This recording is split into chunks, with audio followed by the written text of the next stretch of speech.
Hello, welcome everyone. Buenas tardes. It's a pleasure to welcome you all.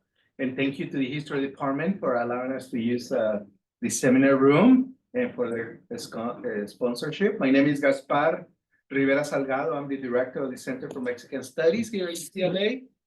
And today we're in for a treat because one of our own is presenting her book. First, I want to do a land acknowledgement. And let me read that. So the Center for Mexican Studies at UCLA acknowledges our presence on the traditional, ancestral, and unceded territory of the Gabrielino Tonga people. Also, I want to acknowledge that our service workers are on a strike. ASME is on strike. They are fighting for higher wages. They're the lowest paid workers in this UC system. They have called for solidarity. Of course, they're right now at the entrances of, especially in South Campus, at the main entrance in Westwood and Lecon. So if people want to stop by to show solidarity, that'd be great. So they've been on strike for 2 days, and I think they're gonna be back tomorrow. So hopefully also the UC negotiates in good faith with them, and hopefully this strike won't be long. So thank you, and we're gonna start, and I wanna welcome our colleague here, Fernando Perez-Montesinos, who's going to facilitate a conversation with Elizabeth O'Brien. So he's going to introduce her and her book. So welcome and take it away, Fernando. So it's my pleasure to facilitate this conversation. It's mostly a dialogue between me and Elizabeth O'Brien, who is, of course, the author of Surgery and Salvation. The event is planned to be mostly informative. We will have a conversation, and Elizabeth will explain some of the key ideas of the book, and I will try to have her also establish a dialogue with all of you by the end of the session. Elizabeth's book has won several awards thus far. It was published on 2023, and it has produced numerous very positive reviews. And since Elizabeth came to UCLA, the history department, she has become a truly powerhouse, and we are very happy to welcome her in this book presentation for the Center of Mexican Studies. I think she's presenting something briefly, and then we will engage in a conversation. Thank you, Elizabeth, for doing this for us. Thank you so much, Fernando. Thank you, Gaspar. Yeah. I'm just very touched by this invitation, by the opportunity to dialogue. It's still hard to believe that I have the privilege to be at UCLA with such an incredible Latin American studies and Mexican studies and Latin American history and Mexican history community. And so I just want to thank everyone for taking the time to be here with us, and especially to Gaspar for organizing this and providing such a delicious lunch, to Fernando for being willing to read this book, which is not always a joy. And thank you, Gaspar, also for the land acknowledgement, which I appreciate, and also for the acknowledgement of our colleagues whose labor makes it possible to do everything that we do at UCLA, who are on strike, and I am in solidarity with those colleagues. So very quickly, again, I want to reiterate my thanks to the Latin America Institute and the Mexico Center, both of which have been intellectual communities that have been incredibly supportive, and just a real pleasure to be engaged with, and especially Gaspar Rivera Salgado, Fernando Perez-Montesinos, Ruben Hernandez Leon, and Dulce Maria Lopez, as well as Ariadne, for all of her help in making this happen today. And thanks again to the History Department as well, and my History Department colleagues. I started this project when I was in Mexico City. Well, I guess the seeds of the project were planted when I was in Mexico City in 2007. I was there as an undergraduate. And I, did some archival work, but mostly I was collaborating on an oral history project. And there was a public exhibit in the Parque de Chapultepec and also in the metro station in Mexico City that was called Madres que no fueron. And it was about the unacceptably high levels of maternal mortality. In Mexico, there was a goal that was expected to have been reached and accomplished that was set by the World Health Organization for various countries to meet acceptable levels of maternal mortality by 2000. And so then in 2007, some activists and NGO members decided to make this very public, this issue, right? And so we know that maternal mortality stems from a lack of access to primary healthcare and preventable healthcare, as well as a lack of access to pregnancy termination options, right? And care having to do with pregnancy termination. And so this really was very provocative and evocative to me as an undergraduate seeing this public installation, because it consisted of maternal bodies that were covered in white sheets, and then those sheets were hardened, kind of like you would harden something like paper mache in order to form ghostly figures. So those ghostly figures in many ways have kind of haunted the conceptualization and my approach to this project, and some of the choices that I made. After seeing that, then I started to read these headlines, such as, these are mostly from 2011 through 2014, when I was really active in conceptualizing this project. The top one says, of each 5 Indigenous women in Mexico, 4 report having suffered obstetric violence. The next one says, sufren maltrato y humillación, mujeres indígenas de Sierra de Sonjolca. En 7 estados del país se puede esterilizar mujer por la fuerza sin que sea un delito. El 27% de mujeres indígenas fueron esterilizadas sin su consentimiento. Mexico was on the forefront of other countries, including Colombia, in listening to reproductive people who were making complaints about unconsented sterilization, about a lack of access to reproductive healthcare, and about neglect and negligence in reproductive healthcare options. And so, Mexico started to make legislative approaches to addressing this problem of obstetric violence, right? Which includes trato deshumanizado. And this documentary, which came out on Canal 11, was also very influential for my understanding of this topic of mistreatment during prenatal and obstetric and postnatal health care. So I decided to do an archival project in the 18th, 19th, and early 20th centuries that would look at the influence of religion and theology in reproductive health care, as well as issues of racialization, racism, class, and the use of human bodies for ideologies and notions of surgical progress and surgical advancement. And I wanted to do this from, as feminist a perspective as possible, because I was a Chicano Latino studies major as an undergraduate. And so these are kind of the, 5 chapters of the book, or sections of the book, that go from the late 18th to early 20th centuries. And these will be my last slides, because I'm really eager to get into dialogue with Fernando. The research question that I started with was, how did medical interventions, and especially surgical procedures, acquire racial and religious significances? And under what circumstances did these significances shift or persist?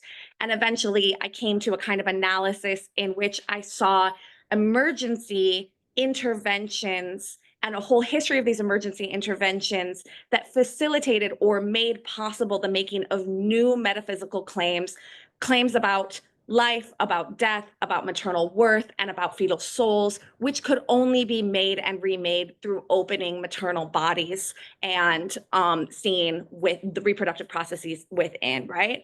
And so then I came to an argument about a long, deeply embedded history of experimental meaning-making surgery that preceded and helped contextualize why Mexico had such an intense history and really largely unrecognized history of eugenic sterilization by the 20th century. And, one of the main arguments is that Catholic theology affected and was affected by reproductive health care, especially sometimes, even though it might seem like a contradiction, during times of church and state conflict, because claims about fetal lives and about maternal worth were made both with and also sometimes really specifically against theological ideas.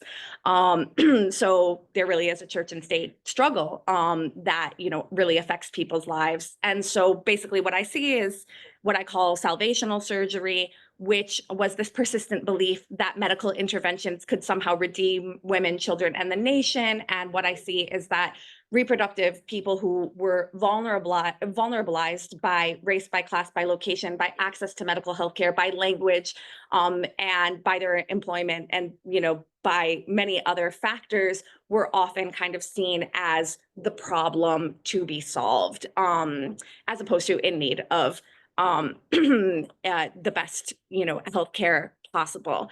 And of course, we see backlash against that and people demanding healthcare, which is really exciting. And so at different points, archival records focus on different groups of women for different reasons, because they presented different kinds of obstacles to secularization and state formation. So really looking forward to hearing what my brilliant colleague, Fernando, thinks about this work. And thanks again for doing that. Thanks, Elizabeth, for that very thorough overview of the book. I hope that Elizabeth's presentation can serve as a framework so we can have a more detailed discussion of each of the chapters, the arguments, the underlying questions, and of course the sources, which are very unique for the making of this book. And I would like to start by something that you said, actually, that the book is not always a joy to read. And that is not because of Elizabeth's lack of writing skills. Actually, the book is beautifully written. It's very engaging. It writes in a way that avoids any sort of sensationalism. It focuses on very sometimes gruesome surgical interventions on women's body, but at the same time, you manage to make this not about the gruesome aspects of surgery, but about women and about the implications, the societal implications that these type of procedures had for New Spain and for Mexico in general, and more broadly for scientific knowledge, medical knowledge, globally speaking. It's not always a joy, because when I finished the book, what I realized is that Elizabeth's book is essentially a history of violence against women. That's it. And writing a book about violence against women from the Bourbon period to the mid-20th century, it's not an easy task. And that's why the book is not always a joy to read, although it is, like I said, very skillfully written. It deals with very important, but at the same time, delicate issues. A history of violence against women that covers at least 4 generations of women. And I would like to start essentially by asking you, the book covers a lot of ground. It covers from the Bourbon period, the late 18th century, to the mid-20th century. It goes from the Spanish Empire to post-revolutionary Mexico. Of course, in between, there is the rise of secularism and liberalism in 19th century Mexico, and then the Porfiriato and the revolution.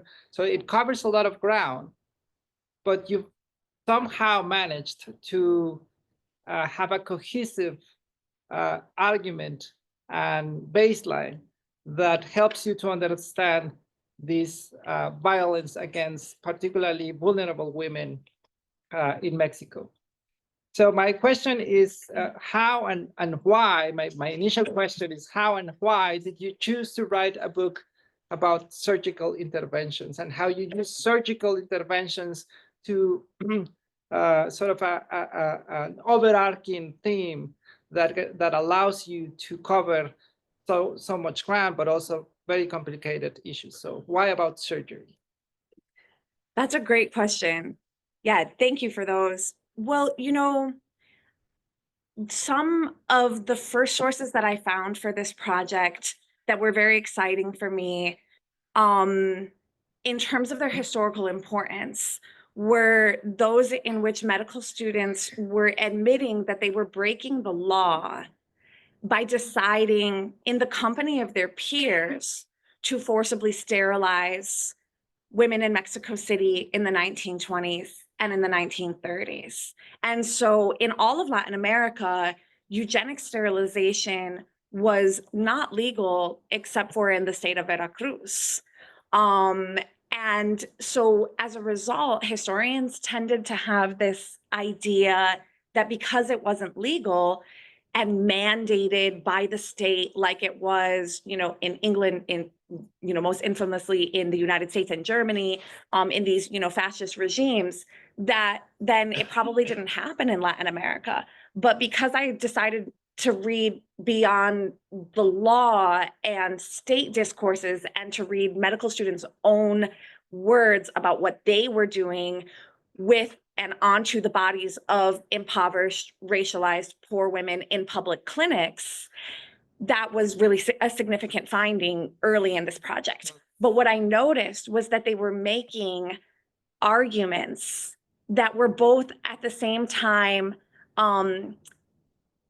very anti-Catholic, but also deeply religious in the ways in which they were making those arguments. And of course that makes sense because Calles, you know, like saw the regime as a replacement for the church, right? And so it had to have its own, you know, like Mexican, you know, religiosity, right? Like Matthew Butler's new book shows, you know, about the schismatic church of Mexico, right?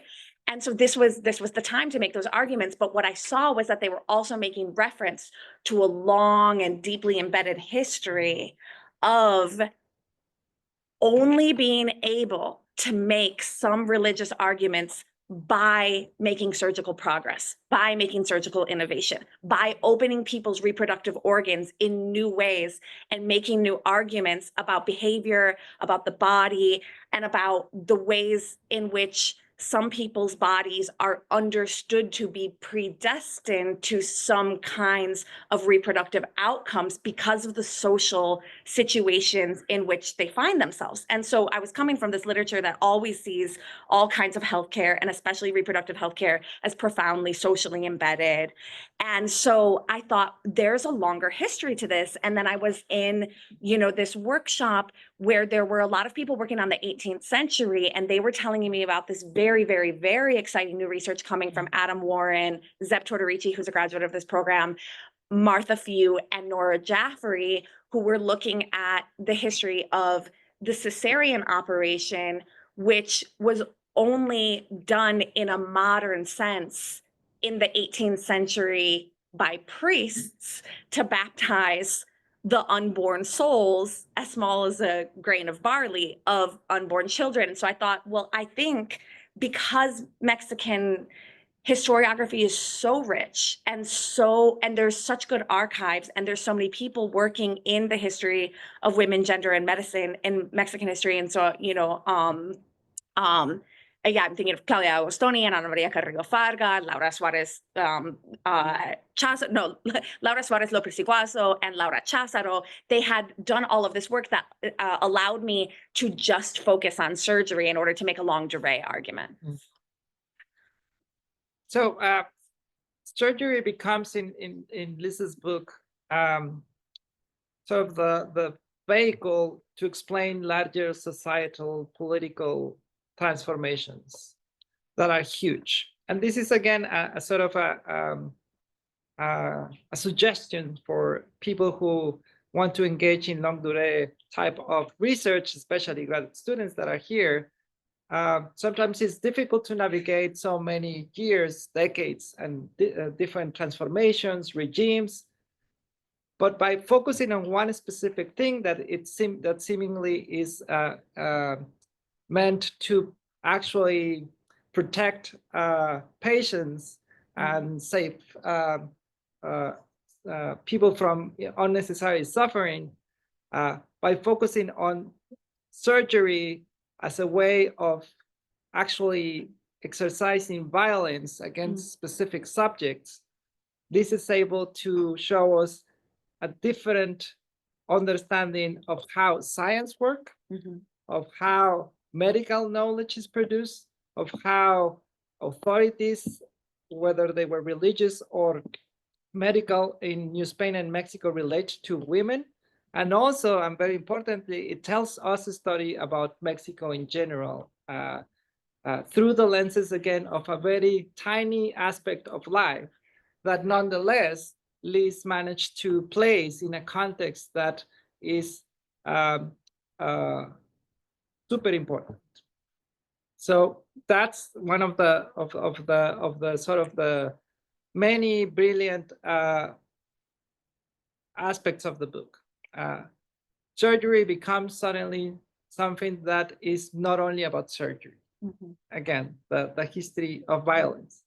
And then Liz focuses on different time periods, the cesarean operation during the Bourbon period, and then during the Reforma period. Can you tell us a little bit about the mid-19th century, how people who are directly involved in sort of conducting research based on the forceful violation of women's body, how that changes in what is otherwise seen as a progressive moment in Mexican history, the rise of liberals and Benito Juarez and the Reforma, how that changes. So the book starts with cesarean operation and how priests essentially justify this violence against female bodies because they want to baptize unborn, what they call unborn children, right? Yeah. But then in the mid-19th century, you shift focus to analyze a different type of surgical operation. Can you tell us a little bit about that?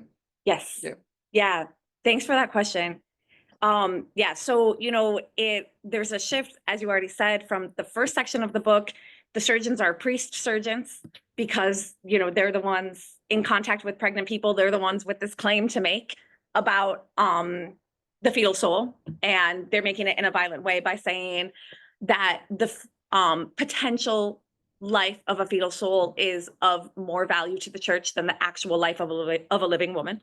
And so they're making the argument that it's theologically necessary to kill a living woman in order to make her embryo into a baptized vassal of the crown. And then what's very interesting is that, and I'll try to make this as brief as possible, you can add follow-up questions. Okay, so from there, I wanted to move into the spaces in the 19th century where surgical inquiry was taking place on reproductive people's bodies. And what was interesting was that from the 1840s to the 1870s, arguably the people with the most power in Mexican clinics and hospitals were a group of religious women who were specifically trained for hospital care called the Sisters of Charity. So the Sisters of Charity had been brought to Mexico as part of, the post-imperial liberal national modernization project. And so Mexico has a long history of hospitals, but basically during the independence wars, there was some chaos that resulted in, some unstaffed hospitals because hospital orders weren't necessarily going to be the ones staffing the hospitals after independence, but Mexico City didn't have, as with most, or Mexico, as most countries, didn't have its own national medical training program through the ENP, the Escuela Nacional Preparatoria, until 1867. So basically from the 40s through the 60s, there was this gap in care that was filled by religious women.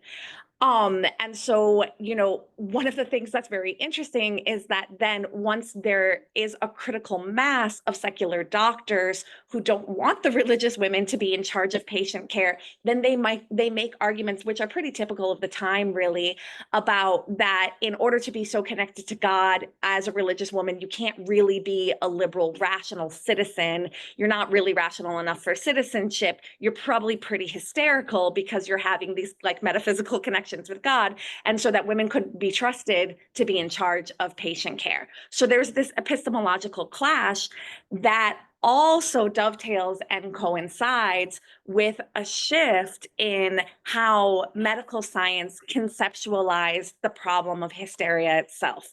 Because hysteria was formerly a religious problem or a behavioral problem, it became a medicalized problem that they were pretty sure was rooted in the reproductive organs, so the ovaries, right? And so then by the 1840s through the 1860s, then we see the first oophorectomies or extirpation of the ovaries in Mexico. And, this is experimental.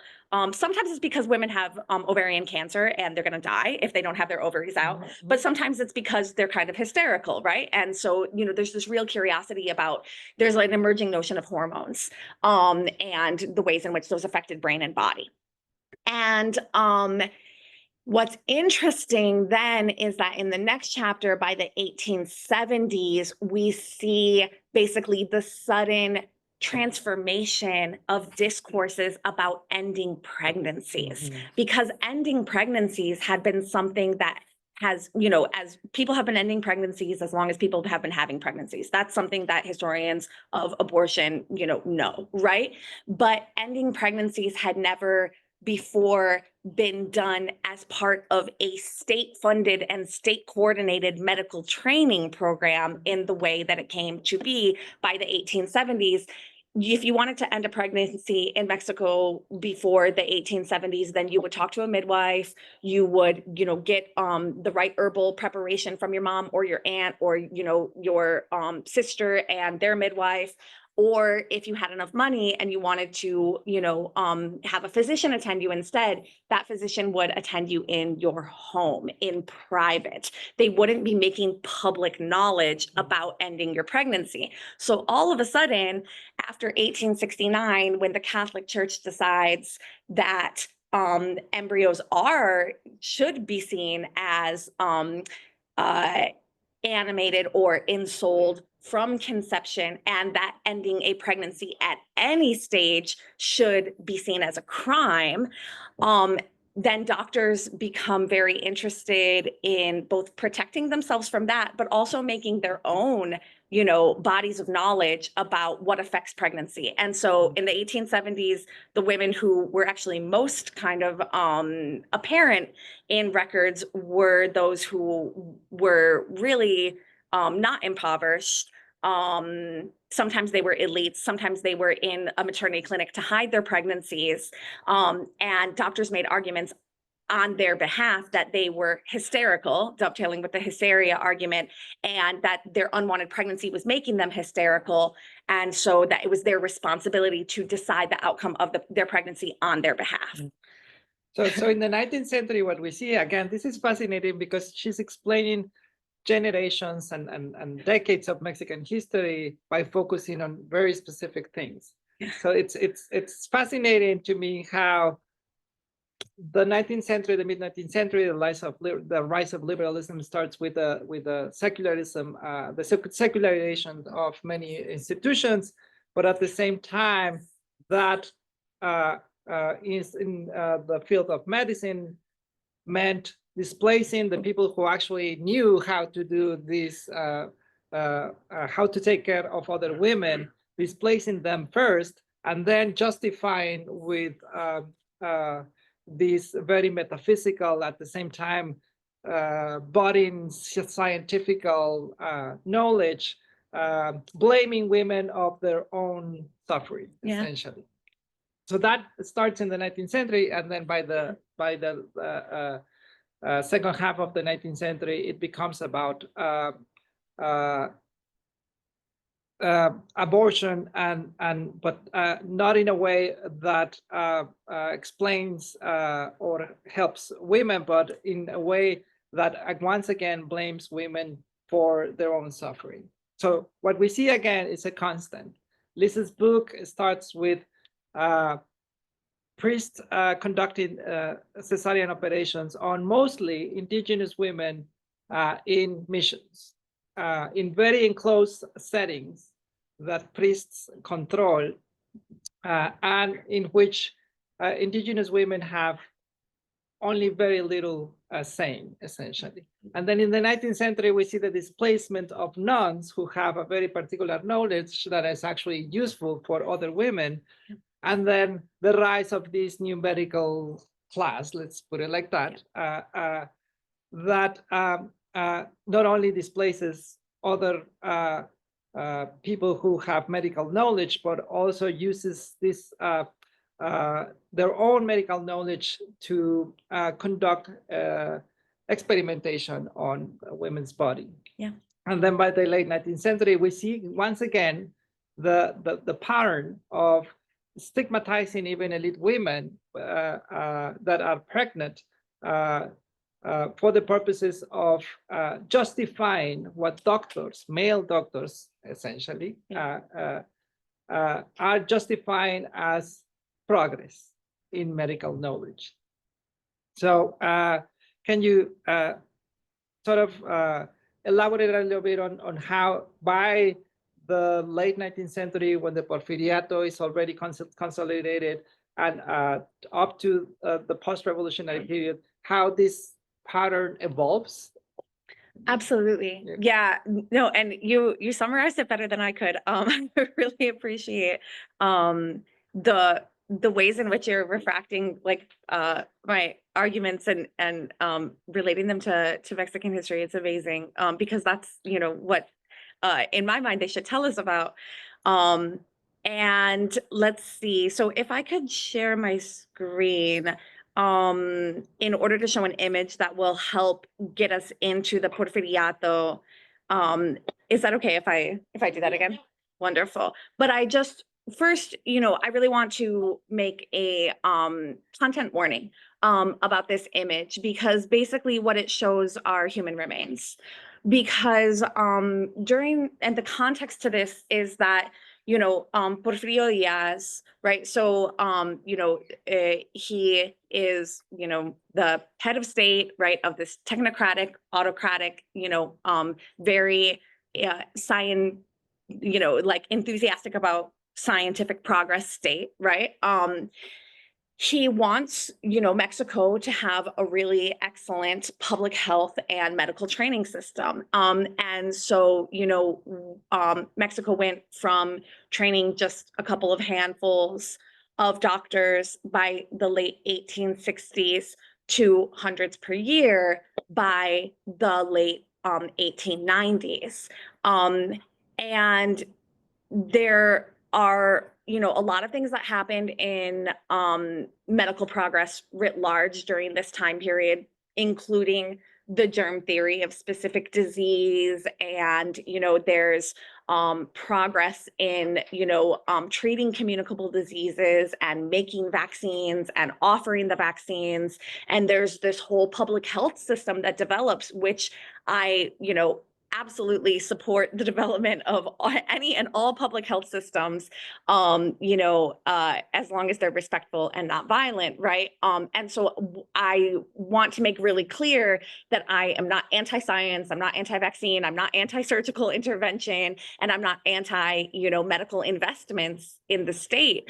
But what happened, as other, you know, historians have also pointed out, is that there were a lot of racial and class prejudices embedded in the ways in which doctors, physicians, medical professors, and public health officials made knowledge and collected knowledge based on the exploitation of racialized people's bodies during the Porfiriato.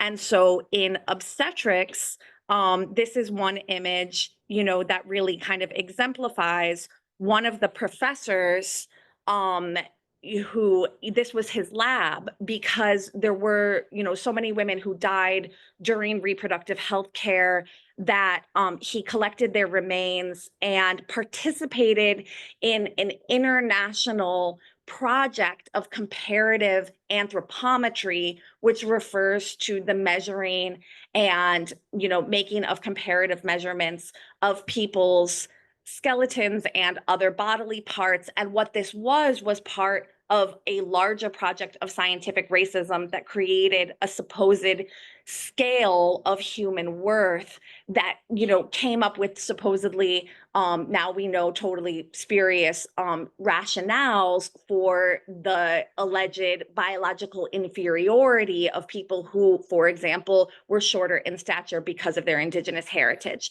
So there arises an argument that contended that indigenous women, up to a third of them, could not give birth without surgical intervention because they were short statured. And so that the use of modern science was going to save not only them from death during childbirth, but also the nation from having a hereditary influence of indigenous people. So it was, partially a forced sterilization project. Mostly it was a meaning-making project in order to collect literally thousands and thousands and thousands of people's bodies and compare them to each other and study each other. But what it had on top of it were several salvational rhetorics, the first of which said women need to be saved from their own deficient reproductive capacities. Look, they're so small, they can't give birth. We have to save them. And then the other layer of that being, look at how our nation is harmed by having indigenous heredity. We have to save the nation by studying this problem and saving ourselves from it. And this went on, for many decades, as Fernando knows. And one of the things that I really love is that a lot of medical students questioned this. And so, oh man, this is, for some reason, I cut off the important part of this image, but this is a political satire cartoon that was published in the 1940s and that I became aware of because of a talk in Ana María Carrillo Fargas' Seminario Permanente de la Historia de la Medicina y Salud Pública in Mexico, that one of her speakers had this image on the poster. And basically what this is a critique of doctors, right? And so here's, the bloody surgeon. And here is Juan Duque de Estrada, who really made himself known for this project of collecting indigenous women's pelvic bones and studying them comparatively. And the joke, of course, is that he himself was a short person. And if you could see the entire image, which I'm kicking myself that for some reason I cut it off, he has a bucket there with people's pelvises in it. And so this is, a critique of his comparative anthropometry project, which is represented quite violently here. And so that's where,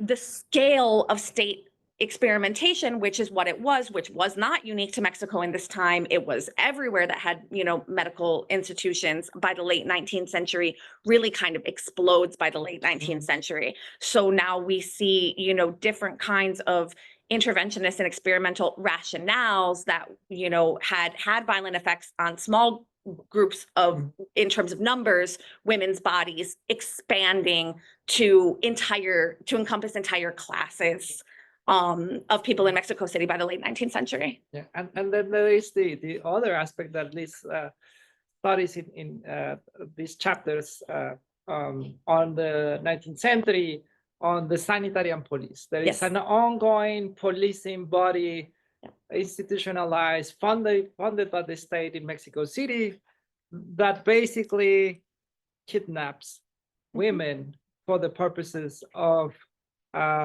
conducting, sometimes, not always, sometimes, but frequent enough to be problematic, to conduct this type of surgical operations that are justified by the idea that the doctors are actually the ones who are the saviors. Going back to the title of the book, it's surgery and salvation. These two things are not chosen by, they are not arbitrary. Surgery serves as the constant in Liz's book, but also salvation. The idea that these medical experts and scientific authorities are actually not perpetuating violence against women is constant in the story that Liz relates in the book.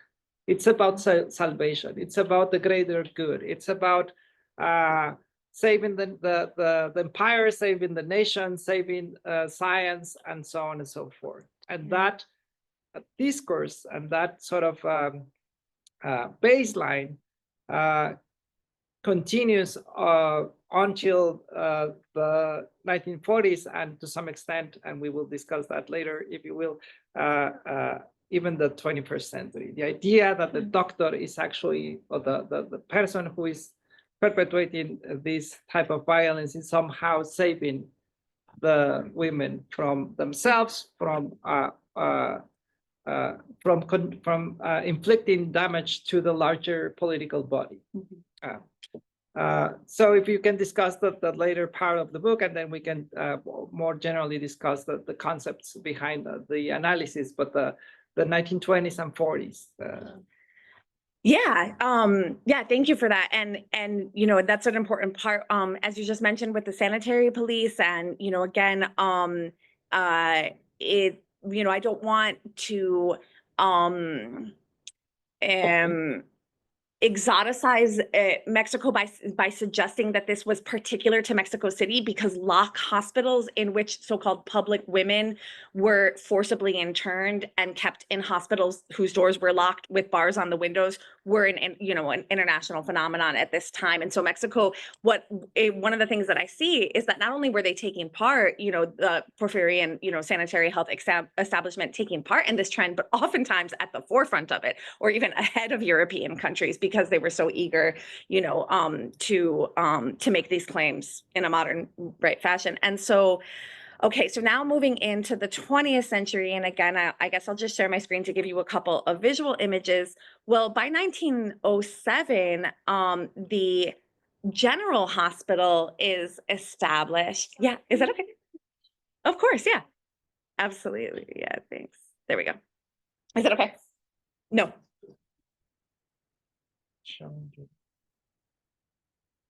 Presenter view, view. Yeah, that's not what we want, right? So I'll just kind of make it bigger. I don't know. Is that okay?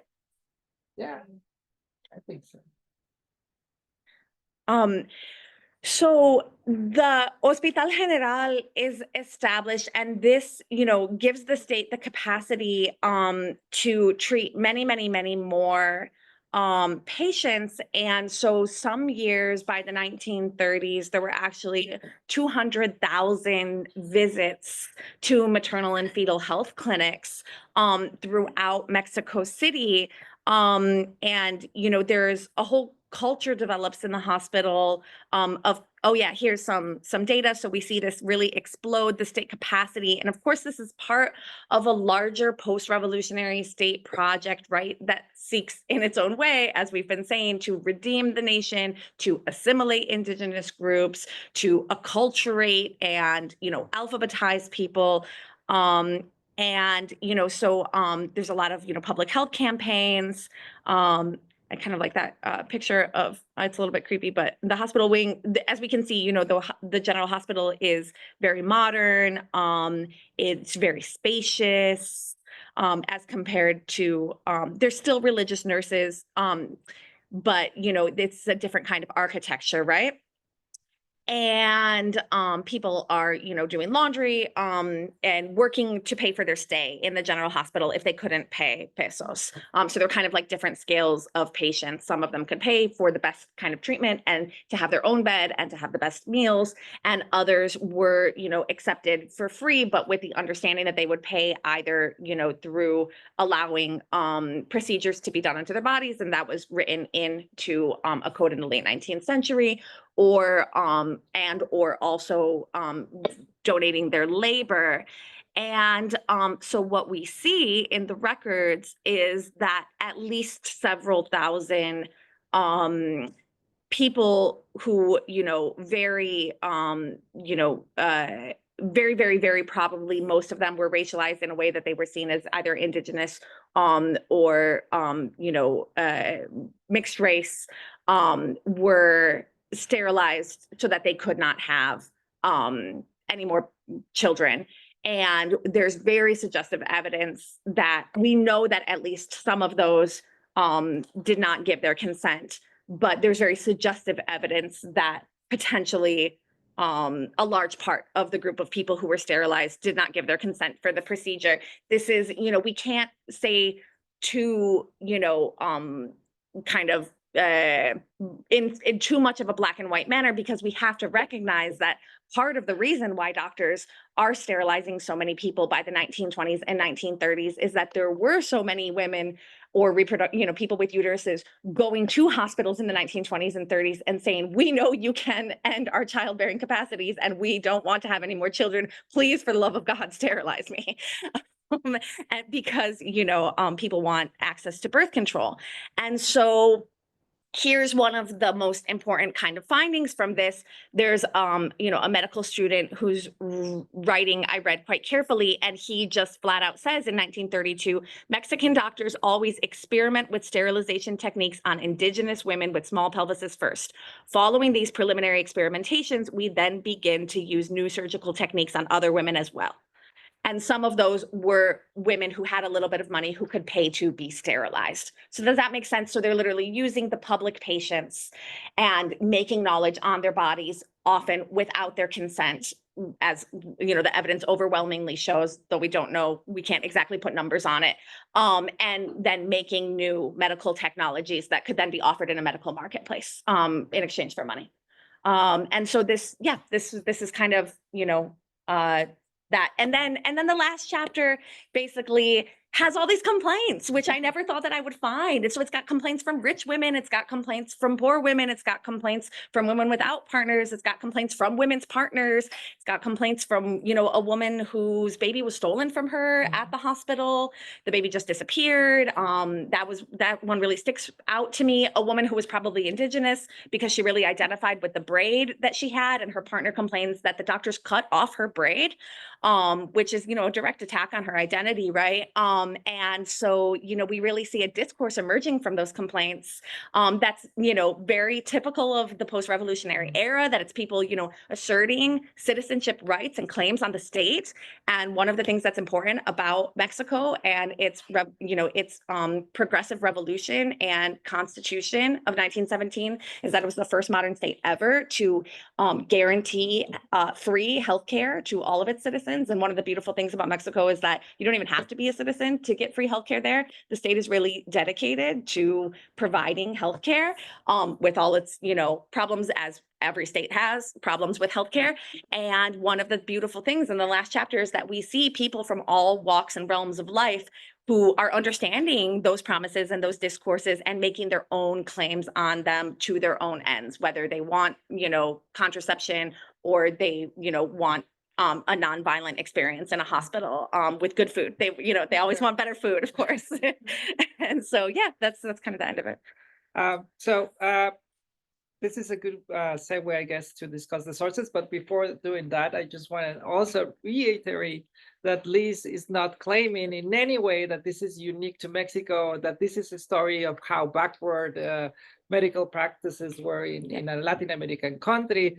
She has sections, entire sections in the book discussing how this is part of a global shift in medicine, that sometimes Mexican physicians are actually ahead of the wave in many senses, not only in the perturbing surgical operations that this describes, but in general, that this is not a study that sort of becomes about the South catching up to the North. It's again a study about how medical knowledge is produced at a time in which doctors are taking courses in different countries. They know each other's work, they follow each other, they read the same things, they are following the same authors, and they are experimenting in different ways. So basically, this is not a competition of whose country was worse. It's essentially a pattern that dominates the medical knowledge in a global scale. So it's not, again, a study of backward Mexico. On the contrary, Liz is very, she puts the emphasis on saying that these are infrastructures that come out of processes of social transformation that require sometimes massive mobilization, grassroots movements, and so on and so forth. But at the same time, this is so embedded into the way of producing knowledge through the use and violation of women's bodies, so embedded in social relationships that it continues despite the massive transformations that are also occurring in Mexico and also throughout the world. So I just want to clarify that this is, again, not that type of study of North versus South. And also, I just also want to clarify that another big aspect of the book, and the introduction makes the introduction of the books makes it very clear. This is not a story of medical doctors being really insane, or individual doctors or priests that can be blamed for this type of violence. What Liz's argument is essentially is this is institutional violence, independently of whether the doctor or not had good intentions or bad intentions, or whether not all of the doctors were experimenting in this way in women's body, but this is embedded power structure that guarantees that thousands of women will for sure experiment unnecessary suffering. So this is structural. That's maybe you want to comment a little bit on that, and then we can move to the sources, and then probably questions from the public. Yeah, absolutely. I so appreciate these main takeaways, and I'm just extremely grateful to you for not only engaging with them, so that, and bringing them up, and that makes me really happy. Yeah, no, this is not a story about evil doctors. We have this idea as a result of the kind of popular approaches in media. We have this idea that doctors are either good or evil, that they're either Nazi doctors or saviors of humanity. And one of the things that in History of Medicine we really, really, really try to emphasize is that doctors are working within a system that has no moral allegiance to individual people. What it has is an impetus to continue to fund itself and grow itself and make knowledge that will perpetuate its existence. And so this is modernity. Thanks, Ben. This is medical modernity. A lot of authors have emphasized that in modern medicine, the main impetus is thanks, Glenn, to make knowledge that will improve the state and the nation, right? And so it's it's structural, and oftentimes we see Mexican doctors on the forefront of surgical meaning making, which is exciting, even while sometimes it's disturbing because it's unconsented. I just want to emphasize, the connection to the present day, which is that, oftentimes when we hear about these situations in which pregnant people die because they are not given access or, die or lose, their uterus or lose their baby unnecessarily because they're not given access to the proper reproductive health care that they need, including pregnancy terminations. This also fits, right? Because these are seen as emergency situations, but in reality, what they are the logical outcome of systems that politicize people's childbearing and seek to make them into, political pawns or weapons or tokens of, infighting among political parties and elites, right? About how people's bodies will be used in national projects. And so, we can say with the women who are suing the state of Texas, like, oh, well, that's just a handful of women. They had emergencies. But we can see, how greater political meanings are made out of those emergencies and how obviously those emergencies didn't have to take place in the first place. And so, yeah, just, one more thing is that I'm really inspired by, the Mexican feminist movement and by the Supreme Court decisions in 2021 and 2023 that protect reproductive health care and everybody's access to reproductive health care, and that seek to put limits on the politicians who are still trying to criminalize people's individual decisions about how to manage their own pregnancies and reproductive lives. Thank you, Liz. So one quick last question, and then of course, we're eager to hear your own questions here and online. So briefly, if you can discuss a little bit about the sources that made possible this book, what is unique about these sources? Yeah, well, that's an easy one because, like I said, Mexican history is so rich and there was so much on women, gender, and medicine and public health already that I decided that I could take the liberty to just focus on surgical sources.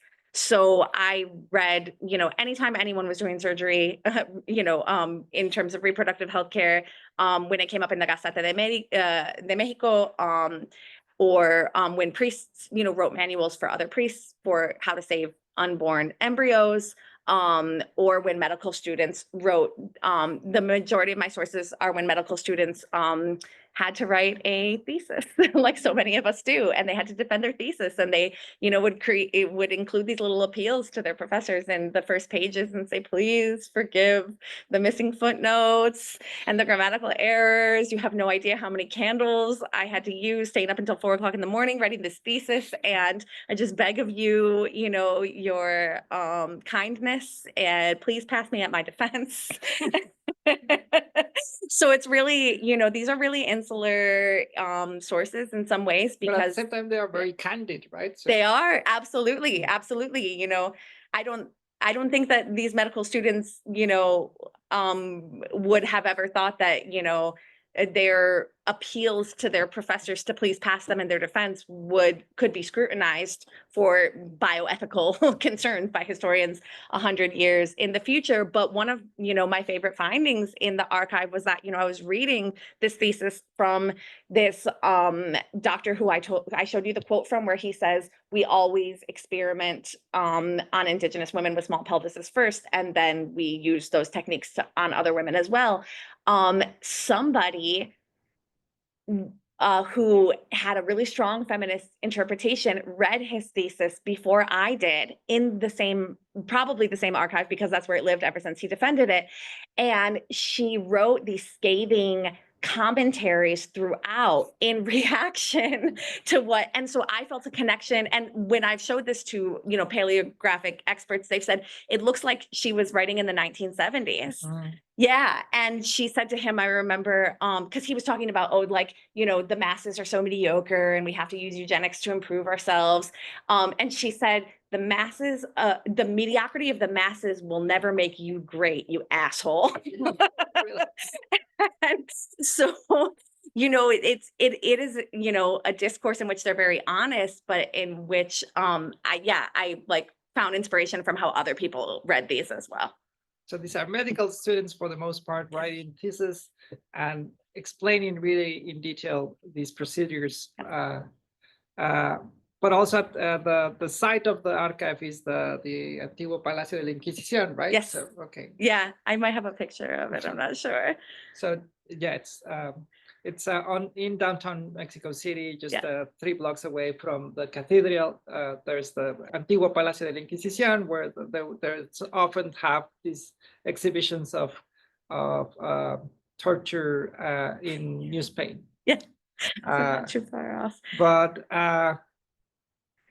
It's a fantastic archive with fantastic archivists. A really, really wonderful place to do research. So There we go. oh, there you go. Okay. So that's I like this because it's an old picture. I know it's hard to see. So maybe some of these, like you can see obviously the class differences between, who was near this square, Plaza de Santo Domingo, and who may have been coming in and out of it for training or other kind of political events. Thank you, Liz. Yeah, let's open it up to questions here in the room, and then I will read. We have a few questions online as well. So let's start with the room, and then I can read some of the questions online for you, Liz, here. Excellent. Any questions here? Question. So I know you mentioned that your sources and focus mainly on surgical sourcing. So I was wondering though if we're able to kind of determine ways in which both of years were responding to these trends. If any like the medical students commented on how they were trying to like the structural violence that was governed.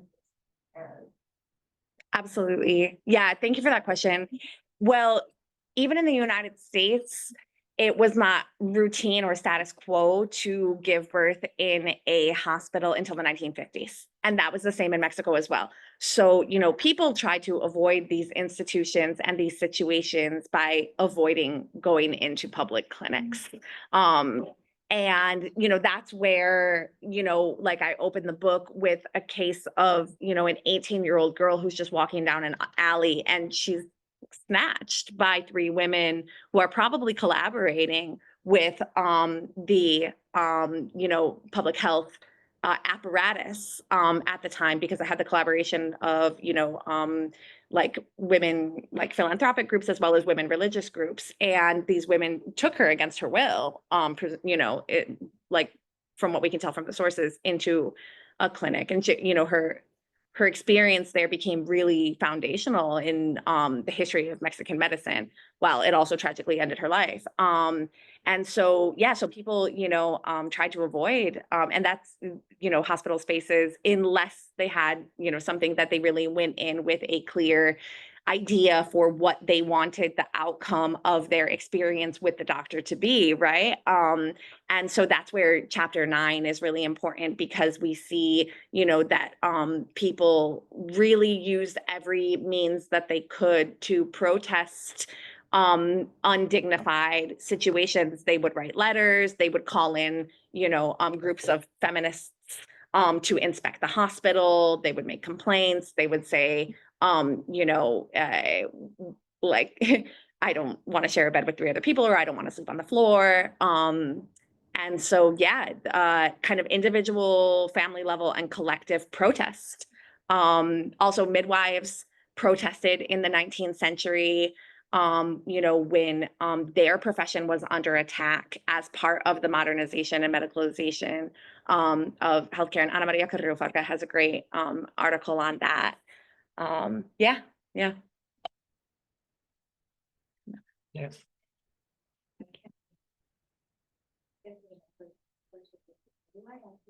Oh. But I, as you probably know, I'm not from a historian background, I'm from medical and theological approach. And as I'm listening to you talk about the power relations and structural violence, structural racial violence as well, I'm also wondering how, as I'm focusing right now on Latinx immigrant communities navigating healthcare services here in the U.S., I wonder how much of this history and how it gets passed down from generation to generation, meaning not only the kind of official history and what is happening in the institution, but also how those who have been impacted pass down this information from their generation to the next. How do you think, if there is a relation, how do you think this information then gets transferred when we migrate, when we come here to navigate new, and I wouldn't necessarily say different, structural issues, but how do you think those can kind of align, or how do they influence or impact each other? And if you have any resources or sources that you can recommend, I would like to know that. Diana, thank you. This is such a rich set of questions. And I absolutely think that there, is a strong epistemological line, right? So when Fernando was talking about the sanitary police in the 1880s, imprisoning women, one of the things that, was really important in the 1880s was investigations of syphilis. So they were trying to find out which women had syphilis, and then they were trying to make a vaccine against syphilis, which now we know, we can't, have a vaccine against syphilis because it's a spirochete, right? But then by the 1940s, then when the United States realizes that they can use penicillin against syphilis, what did they do? They went to Guatemala and, conducted these really horrific, unethical experiments because it was easier for them to do so in Guatemala. And it was some of the same Tuskegee doctors, right? But they escaped, some of the surveillance of the US CDC by, doing human experimentation in Guatemala. That actually comes up in one of the doctor's theses that I read. He's writing from Oaxaca, and he's saying that people don't trust doctors writ large because they're afraid they're going to give them syphilis.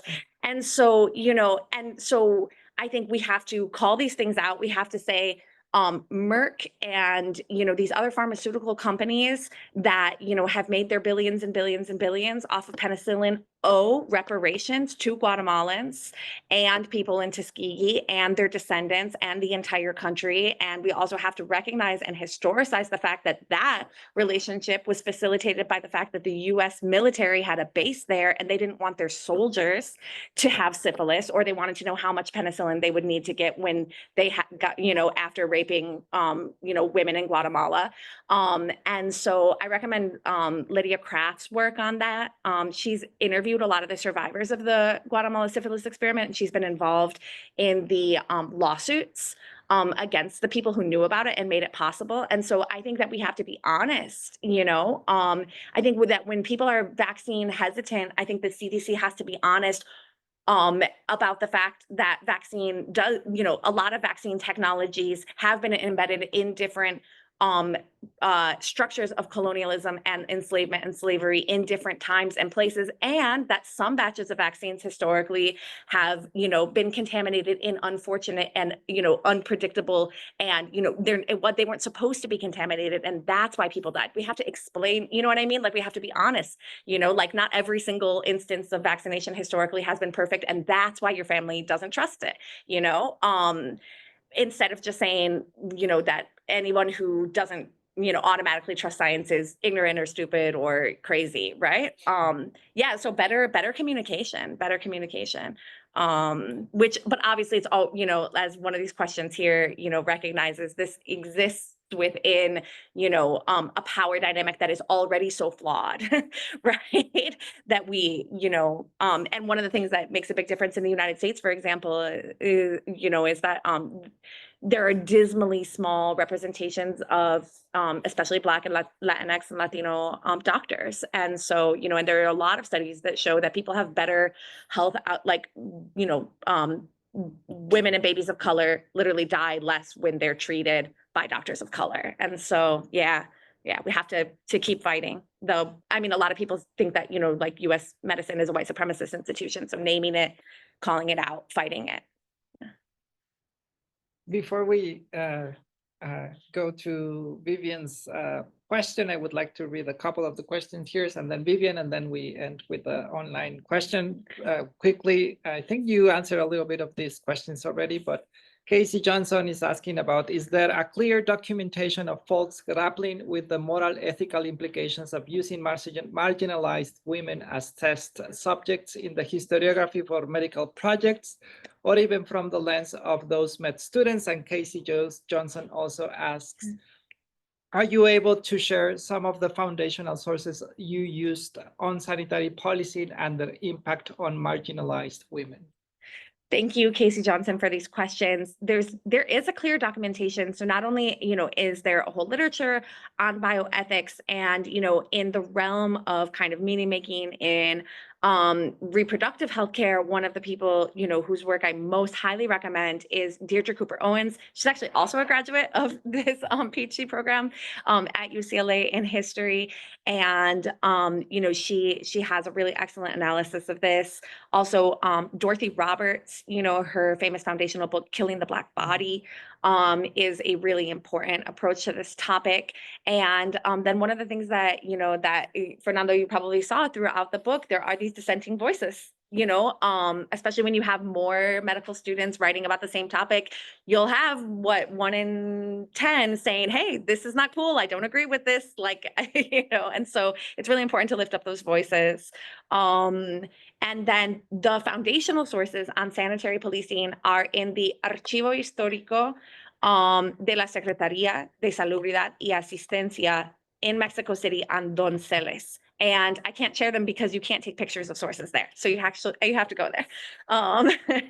But if Rogelio's there, please salúdamelo, and he's awesome. And then we have Gina Rodriguez. You've mentioned before, but if you could elaborate a bit, how do you connect some of these obviously pro-natalist policies like abortion banning on the one hand and anti-natalist policies such as forced sterilization in a more global context? Do Mexican 19th and 20th centuries follow any general trends? Excellent question, Gina. This is such a great question, and maybe Vivian Hernandez can answer it, even better than I could, right? But what reproductive justice, scholars have always insisted is that forced childbearing, which is a form of obstetric violence. So lack of access to abortion or pronatalism is forced childbearing. And that is, basically it goes hand in hand with forced sterilization, because what it is the idea that individuals and their families and communities should not have their own reproductive freedom, but that there should be authorities who decide who gets sterilized and who is forced to reproduce. And so, Fernando probably remembers from, some of these chapters that, there were doctors saying, I personally support women's access to abortion, but I can't support these actresses that should be having babies, but all they want to do is make their career instead. Is there any way we can just force them to have babies? So, yeah, because they had the genes that they wanted for the nation. And so, historically, the United States has a lot of forced childbearing. And I should have started off by saying this, one of the most historically important and significant and foundational long eras of forced childbearing was under slavery. So the institution of slavery is built on forced childbearing. Enslaved people were literally forced to produce property, humans, human labor. They were forced to produce humans for the perpetuation of the institution of slavery, especially after abolition. And so then it's no, coincidence that these people, whose the African descendant people in the United States whose reproduction is, so mechanized, politicized, right, and subverted to, white supremacist institutions that have a vested interest in controlling that. Then what happens, after abolition, these are the people, by and large, along with other groups, who are targeted for forced sterilization, right? And so, forced childbearing and forced sterilization are just part of, and part, they're the, in a cluster of attacks on reproductive freedom. Thank you, Liz. That was a wonderful answer. And There is another question that I think you addressed at Telly, so I won't be reading that for the moment. Yeah. So we can. Great question, Ed. Well, thank you so much, Elizabeth. I feel like every time I hear you talk about your work, I truly do learn something new, and I got so much out of this and hearing Fernando's own analysis on the book too. But I was wondering if outside of the medical field, specifically during this time of like nation building, right, and the use of forced sterilizations to create a national like Mexican body, right, in the revolutionary period, if you came across any instances where you saw that these reproductive injustices were being reported on outside of these medical documents, or if they were just these like modes of nation building. Yeah. Yeah, that's a great question. So also in chapter 9, a medical student who, you know, he is anonymized in the newspaper, but his timeline matches up with like some internal documents about a student having been expelled. He goes to the newspaper and denounces what he, and it's like, not only is he very sensationalist about it, but he also goes to a sensationalist newspaper. So we also have to account for that in the reporting, right? But according to this newspaper, he denounces what he calls you know, murder in the maternity ward and forced sterilization and unnecessary operations. And so, you know, the news picks it up, you know, in the 1930s and, you know, has a series of articles about it, right? Which I also only found out about because the Secretary of Health Archive had a folder on this where they had, you know, cutouts of these news stories.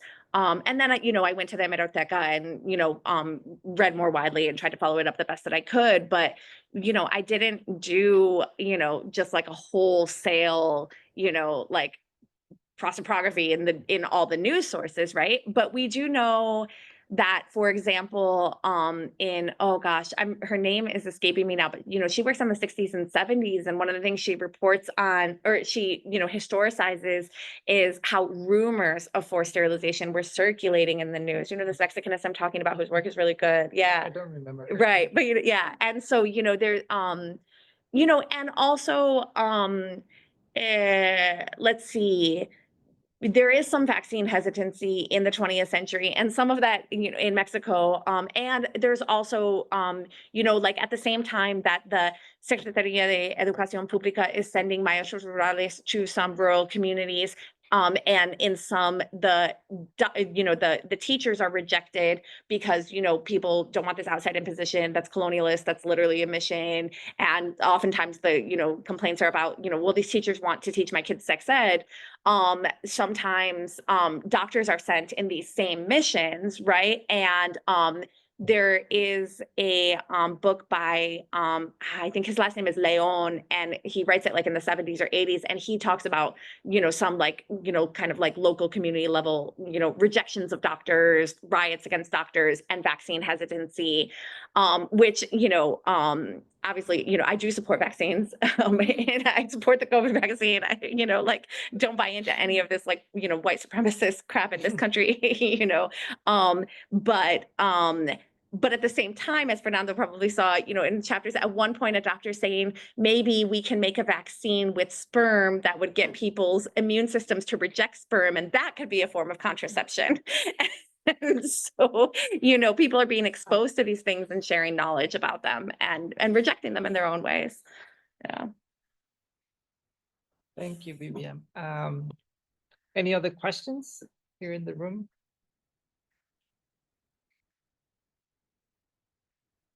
So we have 5 minutes more, but I just want to thank you, Liz, for this beautiful talk. We learned so much, and hopefully this will give people the necessary incentive to go out and read that book, which is very important. Finally, just a quick last question, which is, of course, your book is part of a larger conversation between historians of Mexico, but also of science and medicine. So in addition to your book, what would you recommend to the people here in the room and outside that can complement some of the findings and arguments of yours? Ooh, yeah. Oh, that's a great question. Well, I was so lucky when I published this book that in the, several years prior, so in 2017, Nora Jaffrey wrote a beautiful, beautiful, beautiful book with almost the same chronology. And she, because, she's a senior scholar and, this was not her first rodeo, it was not her first monograph. She tasked herself with the very difficult task of looking at quote unquote normal or common or everyday reproductive experiences. So she, and she looks at community level discussions, interpersonal, and she, and her findings our findings always dialogue really well because she shows that by the late 19th century, there is increased reproductive surveillance. But she doesn't see it from the perspective of the state. She sees it from this perspective of people actually surveilling each other in different ways, right? And so I highly recommend her book. It's called Reproduction and Its Discontents in Mexico.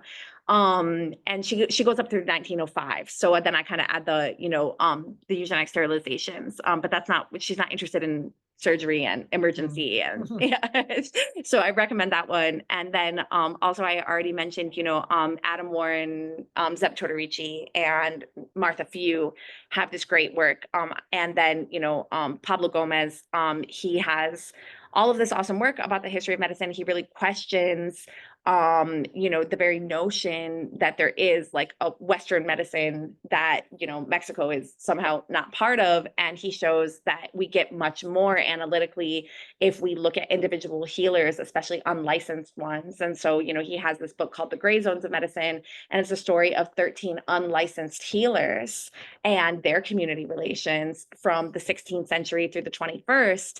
And the last chapter is written by Gabriela Soto-Laveaga, whose work I really recommend. And it's this chapter about this midwife in Oaxaca named Doña Ermila, who was, unlicensed for most of her practice, but she tells about how the Mexican state romanticizes her and celebrates her and tokenizes her, all while refusing to give her the resources that she needs in order to do her practice to support the people in her community. So this, Doña has this awesome analysis of the system that she's in, and it comes from her own words. And it's just so great. And if my work is that good someday, I'll be very happy. She also passed away during the pandemic. And so having this, interview with her that comes from just a couple of years before the pandemic is really moving and touching and beautiful. And so, yeah, all power to the unlicensed healers and the midwives out there doing the real work. So Yeah. when can we see your book in Spanish? Yeah, that's what I need. That's what I need. And then also, to answer Diana's question, I actually do have a discount code if anyone wants it. Okay. So yeah. Thank you, Oswald. Thank you so much, Fernando. And thank you, Dave, for this really informative talk and beautiful talk. Thank you, everyone online. Yeah, thank you. Muchísimas gracias. Thanks so much.